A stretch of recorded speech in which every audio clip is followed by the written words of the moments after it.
السلام علیکم ورحمۃ اللہ۔ آئیے جانیے حضرت نوح علیہ السلام کے بارے میں۔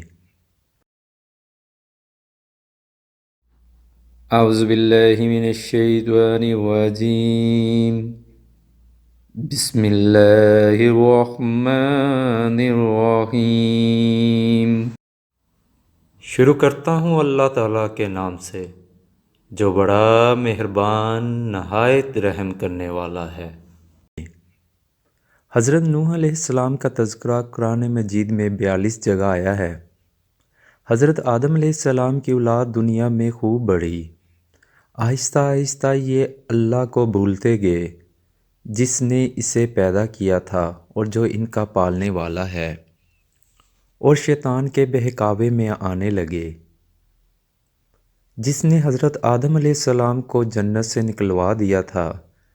شیطان کے بہکاوے میں آ کر یہ لوگ بتوں اور آگ اور سورج کی پوجا کرنے لگے اور ایک خدا کی بجائے مٹی اور پتھر کے بہت سے خدا بنا لیے۔ اپنے ہاتھ سے اپنا خدا بناتے اور پھر ان سے مانگتے، حالانکہ یہ مٹی اور پتھر کے خدا اپنے لیے کچھ نہ کر سکتے تھے، ان کے لیے کیا کرتے؟ اللہ تعالیٰ نے جو اپنے بندوں سے بڑی محبت رکھتا ہے، اس کو یہ کبھی گوارا نہیں کہ اس کے بندے شیطان کے بہکاوے میں آ کر اللہ کے علاوہ کسی اور کی عبادت کرنے لگیں اور اس کی سزا میں مرنے کے بعد دوزخ میں جلیں۔ اللہ تعالیٰ نے حضرت نوح علیہ السلام کو اپنا نبی بنا کر بھیجا۔ اس زمانے میں لوگوں کی عمریں بہت بڑی بڑی ہوتی تھی۔ حضرت نوح علیہ السلام 950 سال تک اپنی قوم میں وعظ کرتے رہے کہ اے لوگو، صرف ایک اللہ کی عبادت کرو اور میرا کہا مانو، وہ تمہارے گناہ بخش دے گا۔ لیکن لوگوں نے حضرت نوح علیہ السلام کی باتوں کو نہ مانا اور اپنے کانوں میں انگلیاں دے لیں اور کپڑے اوڑھ لیے تاکہ حضرت نوح علیہ السلام کی آواز کانوں تک نہ پہنچے۔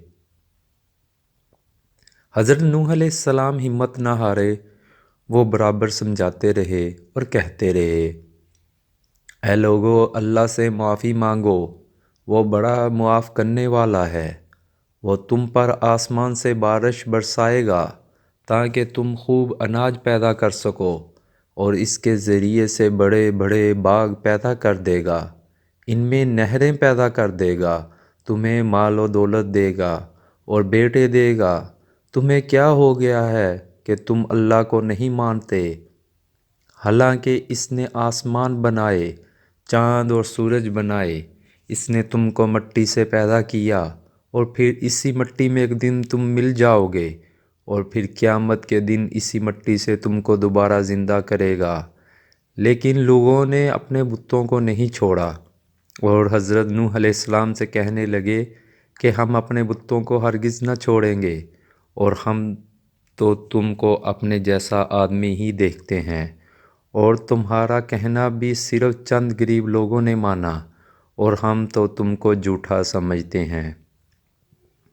حضرت نوح علیہ السلام نے کہا کہ اے میری قوم، میں تم کو جو نصیحت کرتا ہوں اس کے بدلے میں تم سے کوئی مال و دولت نہیں چاہتا، اور جو غریب آدمی مسلمان ہوئے ہیں اور اللہ پر ایمان لائے ہیں، ان کو میں اپنے پاس سے تمہارے کہنے سے نکال لوں گا نہیں۔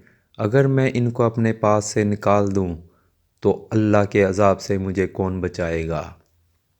اگر میں ایسا کروں گا تو بہت ناانصاف ہو جاؤں گا۔ ان کی قوم کے لوگوں نے کہا، اے نوح علیہ السلام، تم نے ہم سے جھگڑا بہت کر لیا۔ اگر تم سچے ہو تو جس عذاب سے تم ہم کو ڈراتے ہو وہ لے آؤ۔ حضرت نوح علیہ السلام نے کہا کہ جب اللہ تعالیٰ چاہیں گے عذاب لے آئیں گے۔ اللہ تعالیٰ نے حضرت نوح علیہ السلام کو وحی کے ذریعے سے حکم بھیجا کہ تمہاری قوم میں جو لوگ ایمان لا چکے ہیں، ان کے علاوہ اور کوئی ایمان نہیں لائے گا۔ تم غم نہ کرو، ایک کشتی بناؤ۔ حضرت نوح علیہ السلام نے اللہ کے حکم کے مطابق کشتی بنانا شروع کی، تو جب ان کی قوم کے سردار ان کے پاس سے گزرتے تو ان کو کشتی بناتے ہوئے دیکھتے تو ان کا مذاق اڑاتے۔ حضرت نوح علیہ السلام ان کے مذاق کے جواب میں کہتے کہ آج مذاق کر لو، کل جب تمہارے اوپر عذاب آئے گا تو اس وقت ہم تمہارا مذاق اڑائیں گے۔ آخر اللہ تعالیٰ کا عذاب اس کے وعدے کے مطابق آیا۔ زمین سے پانی نکلنا شروع ہوا اور آسمان سے بارش آنی شروع ہوئی۔ اللہ تعالیٰ نے حضرت نوح علیہ السلام کو حکم دیا کہ سب جانوروں کا ایک ایک جوڑا کشتی میں سوار کر لو، اور جو لوگ تمہارے اوپر ایمان لائے ہیں یعنی مسلمان ہو گئے ہیں ان کو سوار کر لو۔ حضرت نوح علیہ السلام نے اس کشتی میں سوار ہونے والوں سے کہا کہ اللہ تعالیٰ کا نام لے کر اس کشتی میں سوار ہو جاؤ کہ اس کا چلنا اور ٹھہرنا اسی کے ہاتھ میں ہے، اللہ تعالیٰ بڑا بخشنے والا مہربان ہے۔ کشتی ان سب کو لے کر لہروں میں چلنے لگی تو اس وقت حضرت نوح علیہ السلام نے اپنے بیٹے سے کہا، اے بیٹا ہمارے ساتھ سوار ہو جاؤ اور کافروں کے ساتھ مت ہو۔ اس نے کہا میں کسی پہاڑ پر چڑھ جاؤں گا اور وہ پانی سے بچا لے گا۔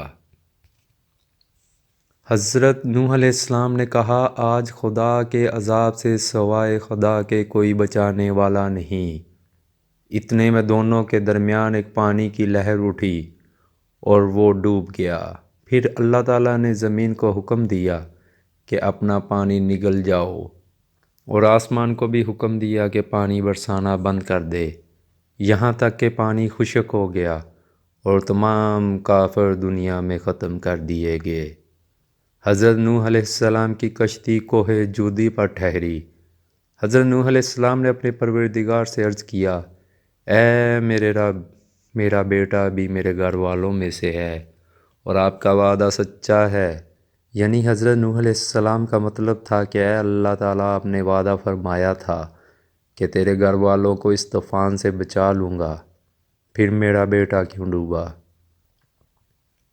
تو اللہ تعالیٰ نے فرمایا کہ اے نوح، تیرا بیٹا تیرے گھر والوں میں سے نہیں تھا کیونکہ اس کے عمل اچھے نہیں تھے۔ میں تجھ کو نصیحت کرتا ہوں کہ ایسی بات نہ کر جو تیرے علم میں نہیں۔ حضرت نوح علیہ السلام نے اللہ پاک سے توبہ کی اور اپنے کہنے کی معافی چاہی۔ اللہ تعالیٰ نے ان کو معاف کر دیا اور حکم دیا کہ اے نوح، ہماری طرف سے سلامتی اور برکتوں کے ساتھ اتر۔ اس کے بعد حضرت نوح علیہ السلام کی امت سے دنیا بسی اور آہستہ آہستہ ان کے بال بچے آباد ہوتے گئے۔ یہ سب لوگ اللہ تعالیٰ کی اطاعت کرتے رہے۔ زمانہ گزرتا گیا اور آہستہ آہستہ شیطان نے پھر بہکانا شروع کیا تو یہ لوگ اللہ تعالیٰ کو بھولنے لگے۔ حضرت نوح علیہ السلام جو اللہ تعالیٰ کے اتنے بڑے پیغمبر تھے، اپنے بیٹے کو اس کے برے کاموں کی وجہ سے اللہ تعالیٰ کے عذاب سے نہ بچا سکے۔ اسی طرح اگر ہمارے ماں باپ بزرگ اللہ کے کتنے ہی ولی کیوں نہ ہوں، اگر ہمارے عمل اچھے نہ ہوں تو وہ ہم کو اللہ تعالیٰ کے عذاب سے نہ بچا سکیں گے۔ ہم کو اپنے بزرگوں کے نیک عمل کا سہارا نہیں لینا چاہیے، بلکہ اللہ اور اس کے رسول صلی اللہ علیہ وآلہ وسلم کے بتائے ہوئے کاموں پر عمل کر کے نیک بننا چاہیے۔ اسی وجہ سے اللہ تعالیٰ نے قرآن مجید میں کہا ہے کہ اگر تم ایک ذرہ برابر بھی نیکی کرو گے تو اس کا بدلہ ہم تم کو دیں گے، اور ایک ذرہ برابر بھی برا عمل کرو گے تو وہ بھی تمہارے سامنے آ جائے گا۔ اگر آپ ہمارے چینل پر نئے ہیں تو اس کو سبسکرائب کیجئے اور اس ویڈیو کو لائک اور شیئر کیجئے۔ یہ ہمارے لیے صدقہ جاریہ ہے، اور اللہ تعالی ہم سب کی بخشش اور مغفرت فرمائے۔ اپنے پیاروں کا بہت سا خیال رکھیے۔ اللہ حافظ۔